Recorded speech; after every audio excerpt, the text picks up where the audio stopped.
Hello, everyone, and welcome to another episode of the Building the Future AI Portugal podcast, a podcast where we talk about different topics related to AI and machine learning.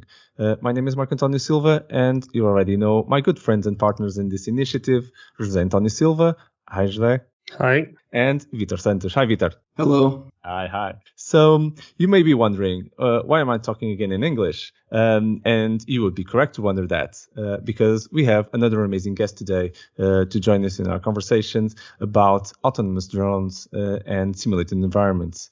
She's the tech lead with more than 50 years of experience with both startups and corporations. She has a very broad experience bringing emerging technologies to business. She's Guada Casuso, the lead program manager at Microsoft AirSim project, and it's a great and open source platform that we're gonna for sure have a lot of time to talk about in this episode and many other things. Thank you very much, Guada, for joining our conversation today. It's a huge pleasure to have you as our guest. Awesome. Thank you, Marco. It's a pleasure to join the podcast today. Really excited to be, with you guys and talking about all these amazing technologies, as you said, simulations, drones, what else we can ask for, right?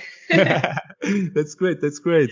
And let's kick this conversation off. Maybe for the people that don't know the Microsoft AirSim project, would you mind doing a quick introduction for them? Yeah, so AirSim is a simulation platform for drones and robots. It started more than 5 years ago within Microsoft Research with the goal of train the vehicles intelligence. Basically, these researchers were flying drones and crashing them as they were testing the different AI algorithms. So they were looking for a more efficient and safe way to do that. And at that point, it was the emerging of technologies like Unreal Engine, even Forza, others, great gaming technologies bringing photorealistic environments. So they started to see that as an opportunity to bring physics and use that as these training sandboxes for AI. And it has been proved very successfully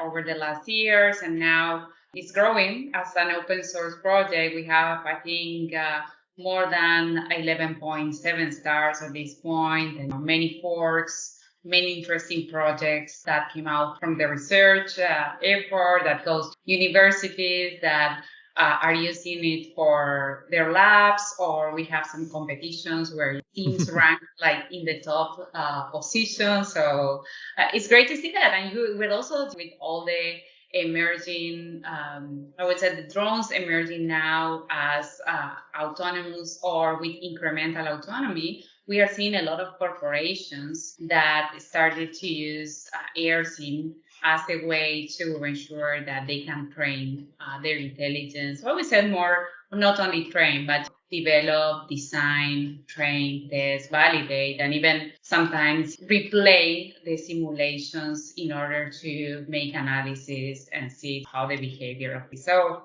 just amazing space and amazing to see how this project has been growing over the last year. First of all, congratulations on this, because it's an amazing project. I remember one competition. I think it was on the Microsoft Build. I was on the Build event, and you guys were doing a competition around. Was it finding a unicorn with a drone in a football field or something like that? There was this. Yes. Toys, not toys, like animated objects like ponies and stuff like that. And then there was one of them that was a unicorn, and you needed to find it really fast. Whoever found it faster or could program an AI to do this faster would be the winner for that competition. It was very, very fun. Yeah, I tell you, it has been a journey for the team, and also when we look back and see all these use cases and how we iterate on, again, just bringing the right environments, synthetic environments, leveraging Unreal Engine, or even some artwork companies that provides with the synthetic environments and the meshes, all the community bringing the scenarios where we integrated different physics dynamics, and then how you use that as the foundation to start testing different AI models that go from identifying objects to be able to collect data through sensors so you can enable supervised learning. Or now, I think we are already landing in this fourth revolution, which is founded on AI, that is a key enabler for autonomous systems, where we are seeing that reinforcement learning is having so much relevance. How do you use AirSim and simulations in general to make sure that you take a policy, that you can test the policy in different instances in this kind of digital world, collect the sample data and continue retraining this. So it's just when you see all this progress and all the potential ahead, is amazing. Yeah. For sure. I'm gonna give it up to Zeto, spot on, Guada, and we're gonna have to circle back to these simulated environments, especially the synthetic environments, and how this impacts AI. But I'm gonna give it over to Zeto. Go for it. Yep.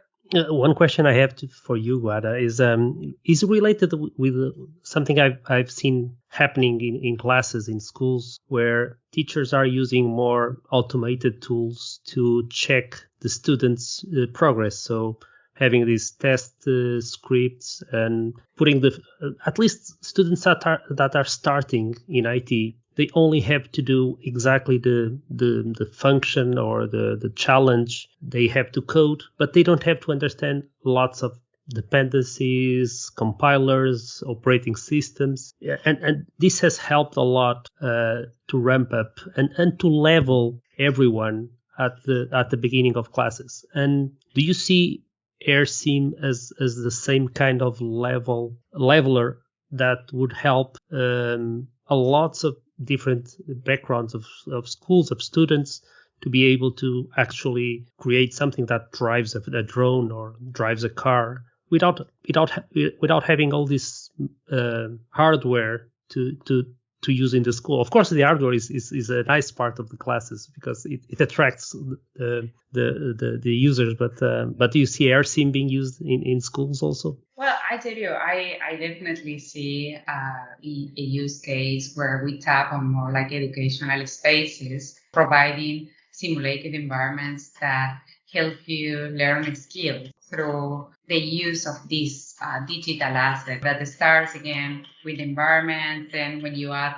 the models of the different drones, that you can start bringing the right cameras, and you can start increasing the level of complexity based on what you want. And as you well said, it's a way, it's very accessible. That's something that I really enjoy seeing the potential here. Is super accessible. You just need, depends on the complexity, certain computer power that, again, it can be as simple. You can have like hello world simulations to add in more and more, and how that helps you to build the skills as you start tapping on these spaces. We do have a lot of requirements today, and we see customers and even, again, universities so on that are using AirSim for training pilots. So basically, you have all this replica of the world that basically is mapping a specific area of the world where you have a goal that you need to accomplish, and then you basically just use the interface to the simulation to gain that skills.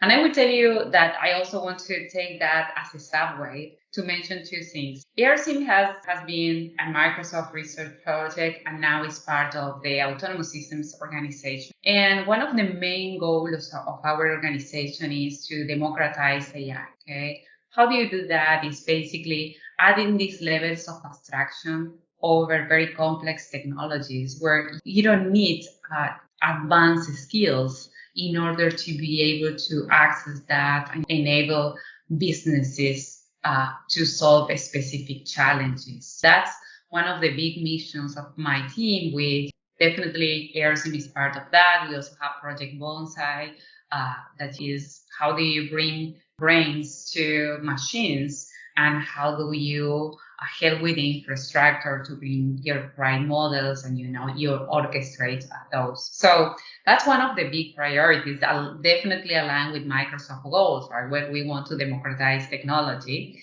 But in this case, we want to make it very accessible. Then on the other side, it's not only about teaching machines how to gain intelligence, but it's also how do we take all this amazing knowledge that we have in the field already? If you think about different industries, let's start with the ones that are tangential to drones. You have construction, agriculture, so many, even more now logistics, cargo. You could think of all those when we are in this COVID situation today, right? Where you really need to enable that. You have a lot of people with the knowledge of this in the field, and you have from the ones that are controlling the different machinery or vehicles, in this case, the drones. And then you have the other ones that are providing some type of business over the value that these machines bring. Like, for example, in the drones, you have a data analysis today that will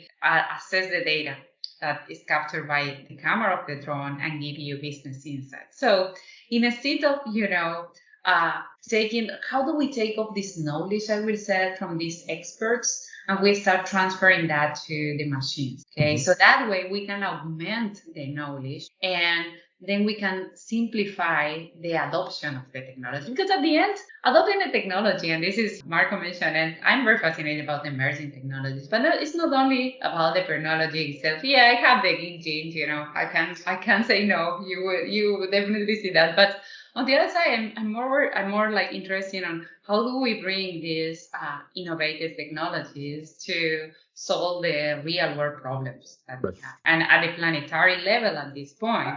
And the way in which we do that is, hey, can we help humanity to take the next step where we augment humans to perform definitely at the scale, more efficiently, and in safe environments? And that is where simulations play a big role. And I'm making all this round from your question, Jose, but I think it's definitely a good point to mention on it's not only about providing you with the tool, but is in a way in which it's easy to use and in the way in which we can leverage knowledge that we have today in the world. You guys remember, got me thinking about something. When I was in the university, there was this, was Microsoft Robotics Studio. I don't know if you guys remember this, but it was this really, really simple simulated environment for robotics at the time. And this was almost 15 years ago or something like that. But it's to your point, Guada, to the power of having this simulated environment, how to accelerate this. I wasn't able to, at university as a student, be able to reach out and get a robotic arm or even a full robot at the time. There were no drones at the time, so guys, feeling a little bit old now. But I wouldn't play around with drones, but I was playing around with robots, and it was only possible in a simulated environment. Today, maybe drones are a little bit more accessible, but still, to train this at scale, I would challenge that you would need a simulated environment, as you do in any other machine learning environment, in any other machine learning problem. You need to, like I love the term sandbox. You need to create a sandbox where you can do this, and love that. I just wanted to underline that fact, because I think that's the real value. I don't know, Vitor, if you want to weigh in, what are your thoughts on this part as well? Yes, sure. Well, I think that is a very interesting topic. And also, in my opinion, I'm not an expert in drones, but probably it will be much more complex than the usual robots that we had in the past. Like you, Mark, you were saying, we were talking about the robotic arms, then we have the robots, then we have the automobiles. But the point is that they are very complex, as we know. But even if we have let's say artificial mobile, artificial intelligent car driving in the roads, if the fuel run out, then the car will stop. Well, with the drone, it will be a little different.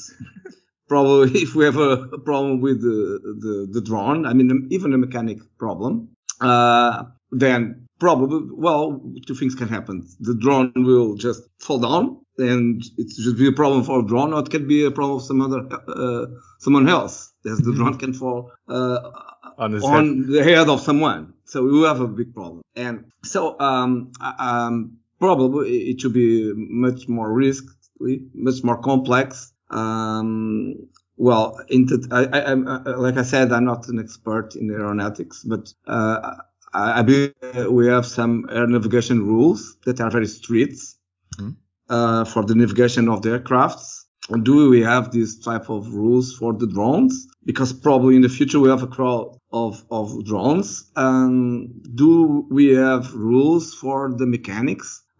Will these systems will be, let's say, self-monitoring about their conditions, their flight conditions, how they will interact with people if they are delivering or just providing a service to someone. So, as you can see, I have more questions than things to state. So, I would love to hear Guada to elaborate a little on this. Yeah, so a lot of thoughts here. And before answering Vitor, I was said, Marco, you remind me to when I started with a lot of the IoT stuff.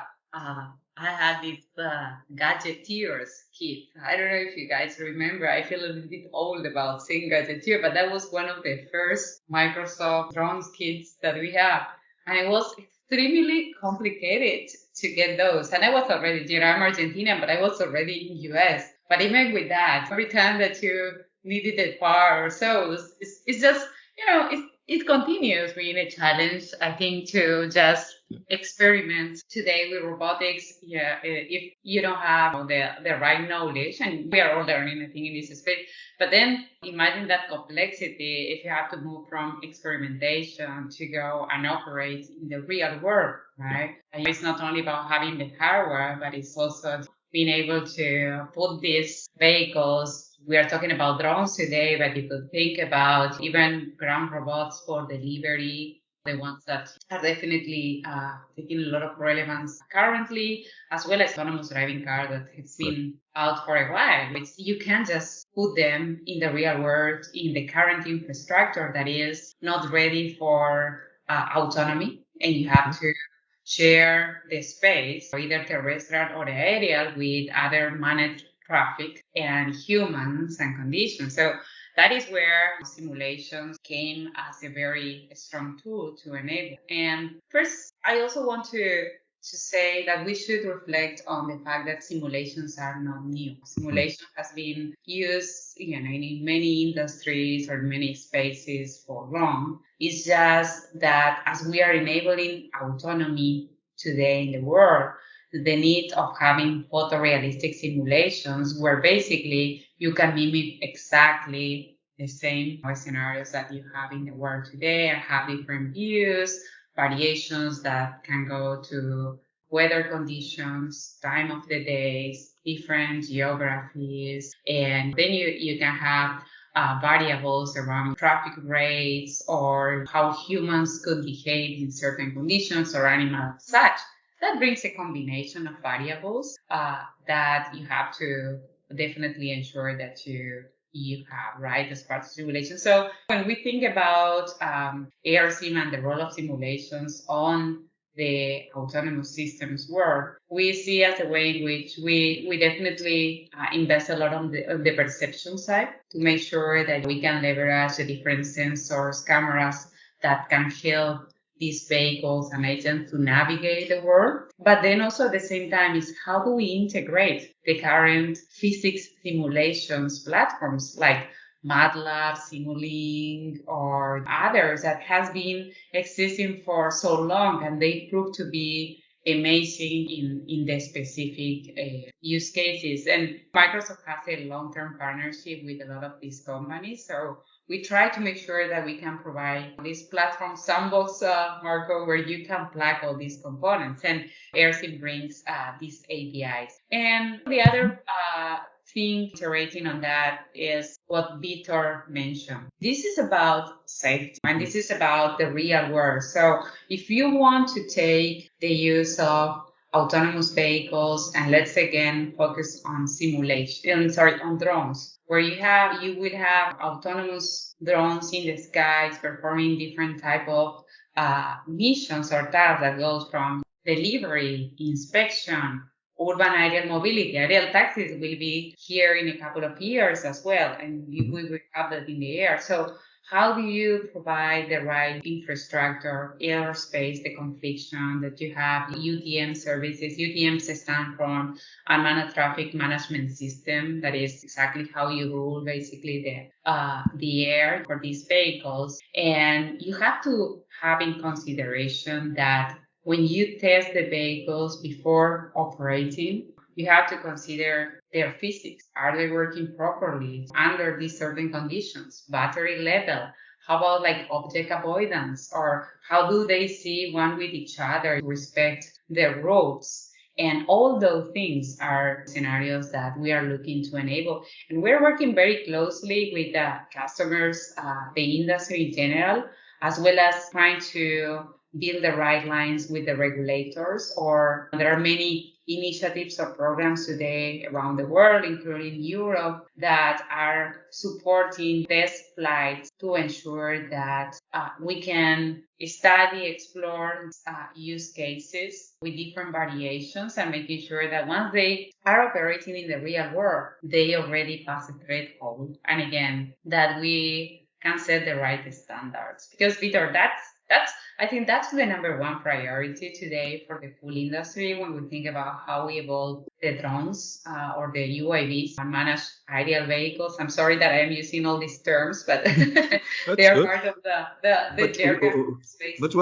do you mean that you are being able to insert these type of concerns and restrictions in your simulation models, right? Yeah, so what you basically do in a simulation environment, let's talk a little bit about the different components when you think of simulation platform. So from one side, you have all these, all the fabric that is basically based on environments, okay, and the physics of the models and the sensors. I think those are probably the three big components that you have just in simulation. When you think about environments, you have synthetic environments, okay, that are useful for some of the scenarios. Then you could have geospatial data, okay, that is basically data that comes from the real world. We are working with a lot of data collectors to really ensure that we can map specific areas of the world. There was a good demo. We should probably share that in the links to the podcast too, where basically Mitran, that is our AI marketing director, she showed some of the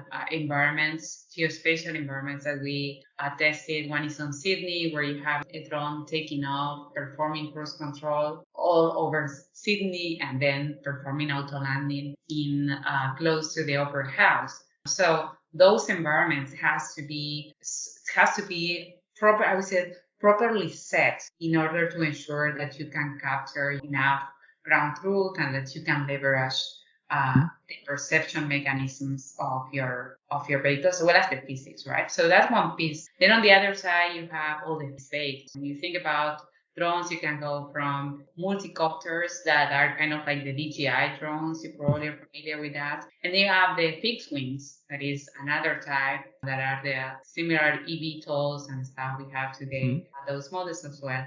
You have to make sure that you are able to support those physics as well as the different sensors. And you have sensors that goes from cameras, RGB cameras, stick cameras. You have LiDAR.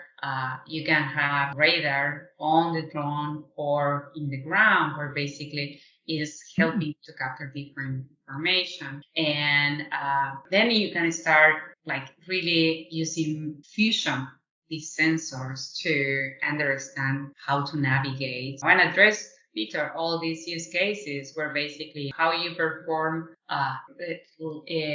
navigation without crashing with other vehicles. What happens if your battery threshold under a certain condition of wind, how that behaves, and if you have to return home somehow, if you are not going to make it with the power you have now on board. All those things are very important features that you have to enable in simulation in order to help the industry pass regulatory requirements today. So we are testing all these scenarios, and again, it's kind of a school for the vehicles as well, because they start with very simple intelligence, and then we like to think that this is the loop, right? Where basically the drones are able to, or the vehicles are able to sense. That's how autonomous systems work. You sense, then you plan what to do, and then they act. And once they act, the world around changes, provides you feedback. So you have to go back to the same loop. So before putting that in the real world and execute that, okay, in the real world, you have to do many loops in simulations to make sure that you can provide certain threshold of safety. And again, you train your policies, you train your AI and everything. And that would be, for me, you're making me think that as we evolve, how we are, all the practices about engineering, product development, and so on, we are embracing a new life cycle when we think about simulation. I'm highly product for AI, and when the more I think about this is how the product responsibilities when you are thinking about an AI product changes versus the traditional one, right? Where basically you have a more like feedback loop. You have to understand what is the storytelling, what is the goal that you want to accomplish. There are similarities on the previous approach of software development from any product. But then when you think about the AI, that changes, and simulations has to be part of that. You got me thinking to one point is similar to how we humans do the same thing with flight. So before you go into a Boeing, you need to go through school, and that school is mostly simulated, and some of it is real world. We're talking the same thing, right? You're saying that most of this in the future, in terms of training these drones, will have to be simulated because that's the only way to scale and to be safe, to your point of safety. But then you move to a subset where this is safe, a lot safer than it was in the beginning, safe enough for you to do a live test run or two, and then okay, this now is close to our end product and our goal. This is a great point to think about how to take advantage of simulations in so many points. Zeto, do you want to weigh in? Yeah, I want to ask Guada if in these scenarios, in these test cases, for the things that people want to test their new codes or their new solution for, are there any test beds already developed, like strange windy conditions or things that can happen that hardware developers or software developers, they want to test for those scenarios? Do you know of a work like that is public and share it? Yeah, if you go in fact to the GitHub repository of AirSim, we do have different, the documentation itself covers scenarios where you can download binaries. The binaries has the last release and environments incorporated in that. You have a set of environments, and then AirSim runs as a plugin on top of Unreal Engine. We do have support for Unity, although Unreal is more advanced at this point. And you can use Unreal to work and adjust the certain variables. Okay, we do have a configuration file for some things, but then you can also use Unreal to make sure that you test in different wind conditions, that again, you can enable the different views of the cameras. There are other things like, for example, you can see through the eyes of the drones or through the eyes of the different we have camera view, or I think we call it the camera view, and then you can see it as the pilot itself. So you can test many variations.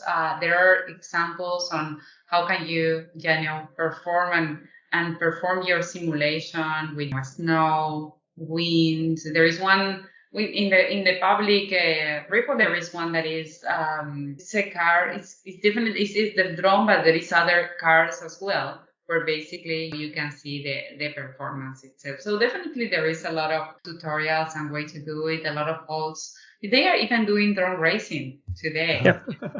Basically, that was my next question. Is there any Kaggle equivalent for drone racing? Yeah, drone racing, for example. Yeah. But I'm fascinated about drone racing. Although I'm not, you guys know that I'm a pilot, and I enjoy piloting and take photos from the beach and stuff like that. But I am not very good at racing, but I like to put these goggles that are very fancy. You're kind of like within the drone as fast as speed. But just those comments to say, we do have folks that they started even a fork AirSim just focusing on drone racing. And what fascinates me about that is think about all the challenges that you have when you are racing. Because we are not talking about the same type of drones that they go kind of like cruise control, navigation. The racing drones, they are going very fast, okay?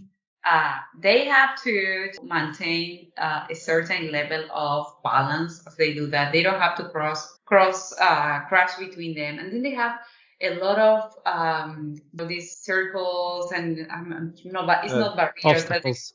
Obstacles, thank you, that they have to go through and everything. So it's a very hard problem to solve. So if you are able to train these drones in simulation, I tell you something, you can translate all the learnings from that scenario, the drone racing, to really solve the problems that you have in you are mixing our ads. So basically you're saying that your AirSim is good to adapt our brain, to train our brain to perform better. So is AirSim programming some physical pilots now? No. We're not programming humans. We definitely help and try to support pilots better. And I feel in that path, I will guarantee that you will learn better because I feel, and this is it's also a philosophical point that I have around the evolution of technology, that once we start solving all the work or operational work that we are doing, after a year when you are a pilot and you learn to maneuver the drones and learn the different tricks, even if you have a platform that automated. Guys, when I started to do this, I have to basically take one of the fixed wings in the farm and propel it with the hand. And we have like these manual systems where you have to pull and then push the vehicle for it to gain a speed. That is how a lot of the farming drone solutions still work today. Yeah. Okay. We were there, and now we have systems where you have an application in the cell phone and you push a button and just the drone take off. Okay. So if you see that evolution and with the exponential technology that we have right now, it will get to a point in which we are going to be challenged to start thinking ahead of things that we don't see today, just because we are worried about the operations. So they're just ABC operation and ensure safety. It's a journey, okay? But I feel that all these technologies will help us develop those skills. And there is an angle that is very important. I want to reinforce safety. I think that safety has to be part of this from the early beginnings. We within the autonomous systems organization and Microsoft, we always take a multi-layer approach to this thing, where basically it's not only on providing safe AI or responsible AI or intelligence from the design. It has to go in all the steps and all the layers to guarantee that you have vehicles and autonomous systems that are not going to represent a risk. Mm-hmm. And simulations are, again, part of the enabler to make this real. So I think that that's a very, very important point. Once we reach to a point in which we are mature enough in this new era, this new fourth revolution, we will probably start thinking about how do we support humans to think a little bit ahead on that. But I think it's a great tool, taking technology as a way to grow ourselves, in a way in which we can gain new skills and think, how do we make business better? How do we impact better? So many problems in the world today that we can solve if we make this technology mature in a responsible way. You think about deforestation. We had a project very interesting in AirSim where we were supporting UTM. We have a project with NASA called Stereo, where their focus was or is still as how to use simulations and HoloLens and mixed reality to support emergency response situations. So imagine if you have firefighters in a forest that is on fire, and you have to deploy vehicles and people to support the recovery of that. It's really demanding in a lot of angles. So from one side is communications are normally not really good in general for that. How do you start to make sure that everybody have the same level of visibility of what is going on inside, right? And you have helicopters that are flying. You see probably on TV, helicopters flying, people just throwing water to ensure that we can extinguish the fires, then people performing rescues. So imagine if before having this type of disasters, you can start designing and assessing how to deploy these missions in a way in which you can go and solve these situations in hours, or you can even predict them before. Yeah. Even the protocols between each drone and airplane and how they should move away when someone is throwing water. And Absolutely. all of this can be coordinated. It's a distributed operating system, right? Absolutely. It's such an important thing where basically we definitely can support a lot of these scenarios. And as I said, hopefully we can predict them and avoid that they happen. That is definitely, a lot of people is using today drones to capture data from weathers over oceans so they can predict floods or other natural disasters. So, the technology is there. And again, I think that we can definitely help on that. And, I'm excited. I see AirSim brings a lot of value, autonomous systems in general, and we will see how these continue evolving. You got me thinking when you're talking about NASA and the settings that you're explaining around the AirSim. You got me thinking the drone that took off in Mars, and how to test that without the simulated environment. You cannot replicate the same parameters anywhere on Earth other than in the simulated environment to test exactly that. So I think there's a great example of the need for these types of scenarios, these type of evolutions, to have simulated environments that have parameters that can be changed to something that doesn't exist on Earth. This is a good. Yeah. And we're trying to start, and that is the type of things that my feeling is that once we start having the right technology to solve the current challenges that we have, we can start thinking on how do we scale to other places. You were said, Mars is definitely something that all the, I think, planetary excursions now, travels and such. I can imagine you just have to change the gravity level, right? The rest is almost the same. There are many situations where basically there are prohibited variables, or I would say there are prohibited scenarios. What I want to mean with this is, if you let's not go too far from Mars, right? We have customers today that are doing turbines inspections in different facilities. And imagine that you need to test the behavior of everything in different weather conditions. Maybe you have to wait for a full year to be able to test the vehicles performing in all the seasons, right? When you can do that in 1 week or maybe less sometimes in simulations today, because you can adjust variables. And again, today we are not, from the regulatory perspective, not everything is possible to do it. One thing that I was going to mention is about how do we start enabling all these conditions, but at the same time bringing a very diverse approach. I'm a big advocate of diversity, and when I see how we are going to continue evolving this, I'm all in about bringing technology in a responsible way where we can continue helping humanity, helping the planet. We have so many spaces to tap and so much opportunity here. Guada, yeah. I would like to ask you something. Well, I understand that the simulation play a critical role in addressing the challenges and to optimize. But what can we prevent all the aspects that will exist in the nature in our simulation environments? Can we anticipate and simulate all the weather challenges and types of events?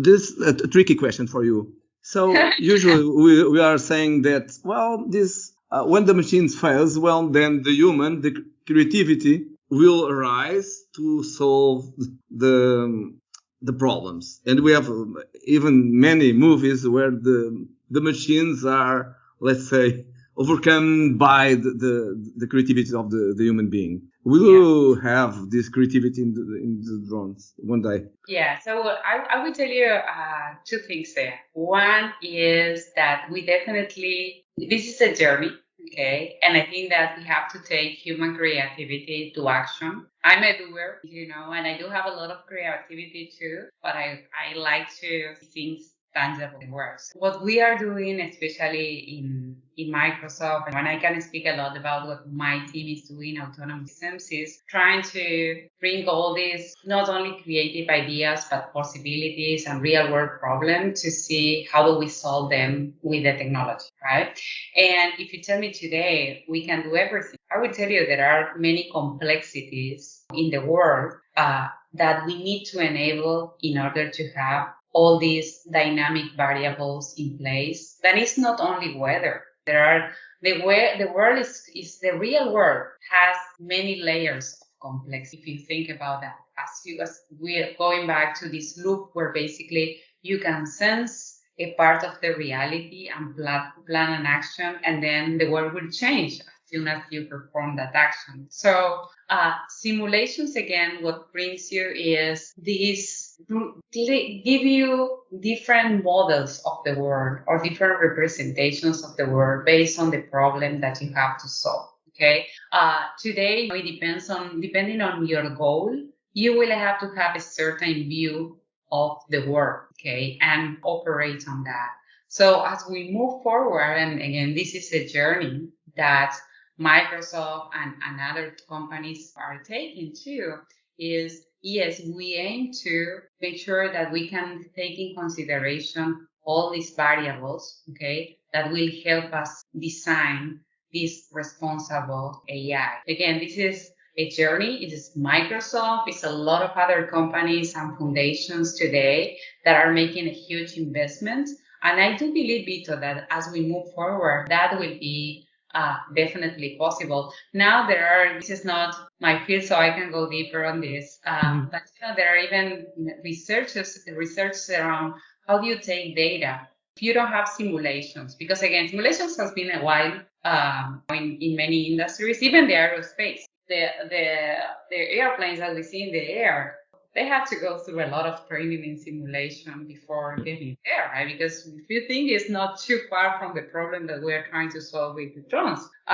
So they have been there for a while. Now, what I think is very important is how do we scale that in a way that is again proper. And the research effort that I was mentioning is about how you take data from current scenarios today that are collecting data, not necessarily for the same use case that we are trying to solve today, but you take that data, okay, and you basically build simulations using deep neural networks, okay? Mm-hmm. So it's kind of the reverse. Today we are using simulation to collect data, but how about if we take data that already exists in the world and we try to simulate situations using AI that are the ones that we are trying to accomplish in this new model. So it's evolving, and that was a long answer, Vito, but I think we are in the journey, and I believe that we are in the right track. I see a lot of great people with a huge sense of accountability and responsibility to make sure that we land this properly. And as I said, and I want to get back to the topic of diversity again, is I'm a huge advocate of diversity when I said not only being a woman, Latina in technology, I have like many layers of diversity at this point. And I want to see a world that is represented digitally too, with all these perspectives, where we can guarantee that if you have humans there, you can really bring expertise from all these diverse type, and that we can again have these perspectives well channeled in the technology. So for me, this is a very important topic. We definitely need to continue bringing different experts that can fit all these technologies to ensure that we capture the right knowledge in the intelligence as well. And this is something again that is one big priority for us that we are working in this industry right now.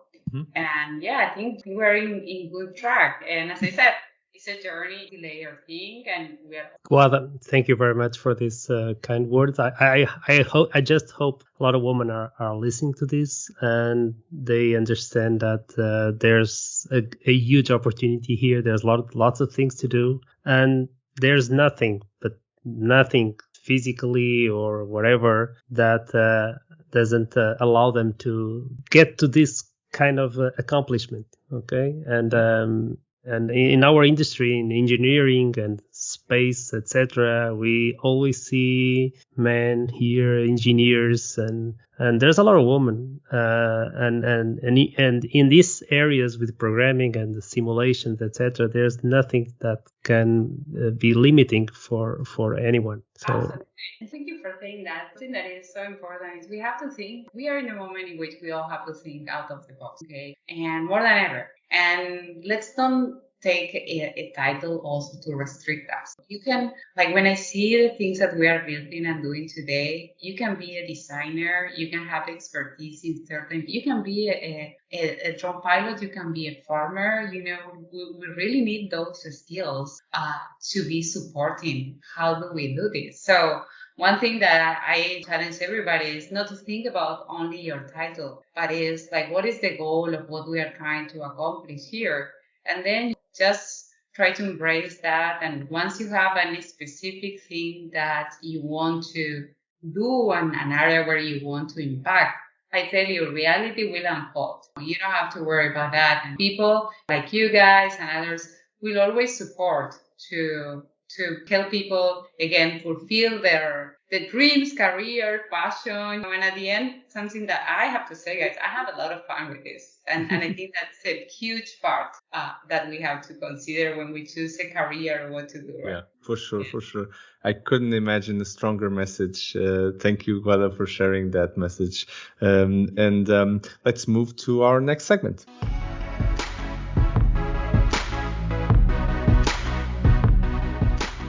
Welcome to our segment, AI News, the segment that is part of the end of our episodes where we share, each of us, a news article or a link that we found interesting in the past couple of weeks, and we want to share with you with our comments. I just want to remember you that the links are in the description of this episode. If you want to have a full read of them, just check out the description. As we have a guest today, Guada, I'll give you the honors of opening up our segments today. What do you bring to us? So I would encourage folks to go and check two sites. One is the link to the AirSim GitHub repo. We have a lot of things there, examples, as we mentioned, or scenarios. The source code is available for everybody to go and extend it, customize it, and we do have some binaries. So you just can download the binaries and run it, and even without Unreal in some cases, you can basically use the Unity version if you want that as well. And then on the other side, the autonomous systems portal, like AKS .microsoft/AS, where basically you have Bonsai. That is also another product within our organization that helps you bring brains and very advanced AI intelligence scenarios. Even like go and you could see some examples like how a scooter was optimized to make the best Cheetos. So you have that, and then many other enterprise great examples. The case of Bellfly, that is one of our customers, that show you how through the use of AirSim and Bonsai, they were able to achieve challenges like auto landing. So go check it out. I think we have great material there. And yeah, and if you have any questions or so, again, we have discussions and we have Facebook group, and we will make sure to include all those links in the post. Yeah, thank you. Yeah, thank you for sharing, and to our listeners, take the time to download and have fun, because that's a lot of fun. It's a lot of learning as well, but there's a lot of fun as well on the AirSim. So take the advice and go for it. Vitor, and yourself, what do you bring for us today? Well, what I brought is not exactly new. It's more like an information, but in my opinion, it's very interesting information. So I guess that all of us, we are aware about the Horizon program from European Community. Mm-hmm. And so the new program, Horizon program, is called Horizon Europe. And what is interesting is that in this new call, there is a particular call that is dedicated to the use of artificial intelligence in democracy. So how can we use artificial intelligence to improve our democracy? For instance, how can we use artificial intelligence to have a personalized communication with the citizens? How can we use artificial intelligence to avoid corruption or to detect corruption and frauds? How can we use artificial intelligence and big data for understanding the wills of the people, and so on? So I think that is really a very interesting call. It's open to all the researchers that want to apply for this contest, and of course, this means that if it's possible to gain one of these funds, we can invest in some scholarships and provide outputs that hopefully will help democracy. But saying that, as this is, let's say, the optimistic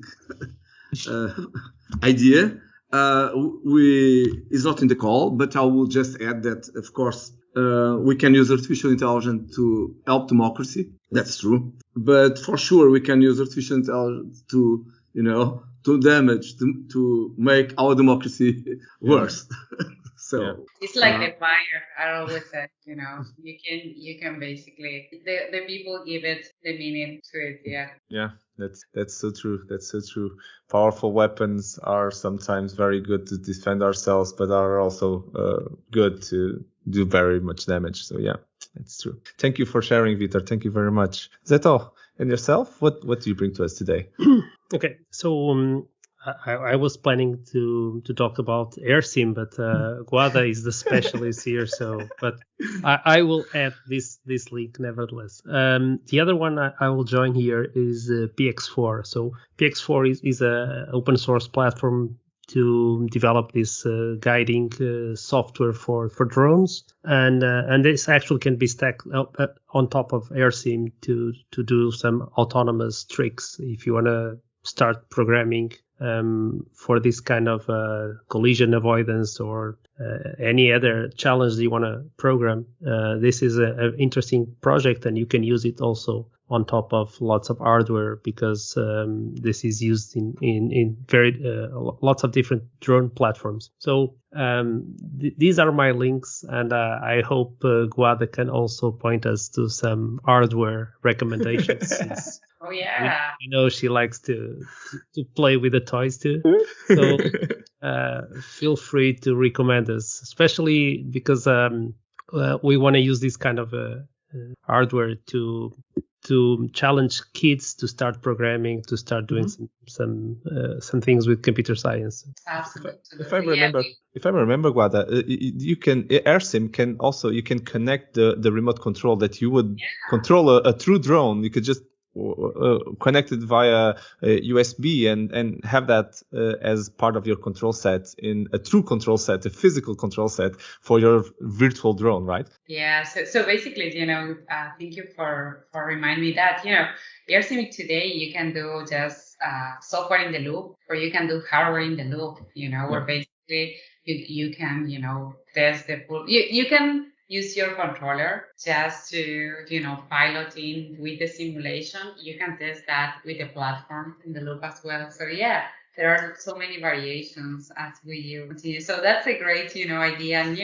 with PX4 and the drone code community, we do have a very strong relationship. We have some folks that are contributing to PX4 as well, and we do our marketing director now is part of the drone code board, all the staff. So definitely a lot of interest on continue evolving that relation and effort. There are many great brains after behind it with that PX4 and drone code. So cool. Like I said, a lot of fun to be having by downloading it, guys. So don't forget it, download it, try it out. On my end, this piece of technology that I've been showing sometimes in some demos to customers and even in some universities, and many people didn't know about this. And this news came out of this technology is going to expand. I'm talking about Microsoft Academic. So this is basically an AI model that Microsoft has been developing and researching to manage and to create this knowledge exploration system around academic papers that are being published around the world. So we were indexing all of this and creating this website where you can basically use natural language to query all of those papers to make it easy for researchers to find the information that's being published, because there's a lot of papers being published every day. And this project is, when I was talking a lot of time with customers, is the example many times I show as what you should be doing internally to index the amount of information that you're generating in-house. Sometimes customers would say, okay, so let's build this. Others would say something like, okay, but I want that indexing my papers then. You already built it, right? So have that index my papers. And the news is exactly that. Apparently, Microsoft is expanding the horizon of Microsoft Academic so that it now can build your own graph. And this is becoming a service. I was so happy to build this, and for the listeners that may have been in a session or in a meeting with me where I was talking right about this, so that okay, you can now go back and have that, because apparently finally this is done. It's so cool. I'm so happy to see this. And knowledge exploration is an amazing subject for us to sometimes come back maybe and have a big discussion around this. But Microsoft Academic Graph being transformed into this bigger thing, it's so good. I'm so happy around this. So, and that's all the time we had. My name is Marco Antonio Silva, and you've been listening to the Building the Future AI Portugal podcast, the podcast where we talk about AI in casual and informal conversations, full of content and ideas. I would like to thank my partners in crime for this initiative, my usual suspects, and Vitor, thank you very much for this conversation today. Thank you, guys. It was a pleasure. Thank you. Thank you, Zeta, as well. It's always a pleasure to chat with you guys. I have to say a very, very deep and special thanks to Guada Casuso for adding a great and amazing perspective and depth to this conversation. I had a lot of fun today. I learned a lot personally, and hopefully everyone of our listeners had learned as well. Thank you so much, Guada. Thank you, guys. Thank you for inviting. Congratulations on your contributions, and just wanted to say you're an amazing inspiration to women in technology everywhere. Check out Guada's profile and follow her work. You won't regret it.